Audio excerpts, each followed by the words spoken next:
Welcome to your Ethereum News Roundup. Here's your latest for Monday, April 29th, 2024. EigenLayer introduces the EIGEN Stakedrop and a white paper for its intersubjective forking protocol. The SEC investigated ETH as a security, and Ethereum reaches 1 million active validators. All this and more starts right after this message. This episode is sponsored by Harpy, an on-chain security solution for Ethereum-based wallets. Harpy helps you detect and prevent malicious transactions before they execute, safeguarding your assets from theft in real time. Secure your wallet for free at harpy.io/ETH daily.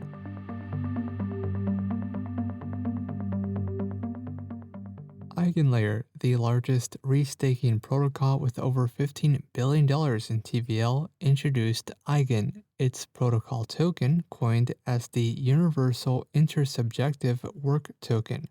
The total supply of EIGEN is 1.67 billion tokens, with 55% allocated to investors and early contributors, while the remaining 45% is allocated for the community. From the community's share, 5% is allocated to an initial stake drop. Restakers on EigenLayer can now check their eligibility for the first stake drop at claims.eigenfoundation.org. The stake drop is based on a snapshot taken on March 15th of this year. Claiming will go live on May 10th, however, the tokens will initially be non-transferable. Users who restaked on EigenLayer using complex LRT integrations will need to wait until a later date to claim their tokens. Transferability of EIGEN tokens is planned to be enabled through a governance vote after the community has a solid understanding of the new protocol design, after payment and slashing mechanisms go live, and once community stake drops have been completed. Users will have the ability to stake their EIGEN tokens. EigenLayer also published a white paper introducing its Universal Intersubjective Work Token, a new protocol design that provides social consensus as a service. The system allows for token forking in cases where a majority of stakeholders engage in malicious behavior.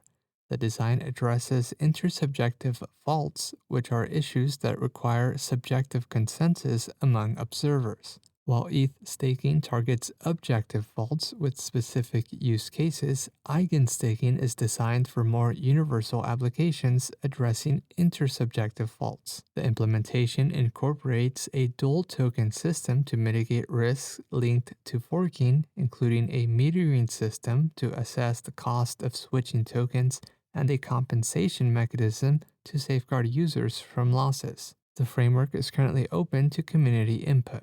According to court documents, the SEC began probing Ethereum's classification as a security in March of 2023. The investigation started before a House committee meeting where SEC Chair Gary Gensler was unable to classify Ethereum as either a security or a commodity. The SEC had authorized its enforcement staff to issue subpoenas and conduct inquiries into individuals working on Ethereum. In 2023, ConsenSys received 3 subpoenas demanding detailed information on its Ethereum transactions, acquisitions, and its role in Ethereum improvement proposals relating to the merge. ConsenSys complied with the request, producing an extensive 88,000-page report. Despite cooperating, the SEC has escalated its scrutiny by issuing a Walls notice against ConsenSys. And lastly, Ethereum reached a milestone of 1 million active validators securing the network, the highest number since the Beacon chain was launched in 2020. Currently, there are 32 million Ether at stake, representing 26% of Ethereum's total supply, valued at just over $100 billion. The increased amount has led to a slight reduction in the staking APY to approximately 3.5%. In other news, ZachXBT releases an article outlining how Lazarus Group laundered $200 million, Chainlink introduces VRF version 2.5, and Scroll activates its Bernoulli upgrade. This has been a roundup of today's top news stories in Ethereum. You can support this podcast by subscribing and following us on X at ETH Daily. Also subscribe to our newsletter at ethdaily.io. Thanks for listening. We'll see you tomorrow.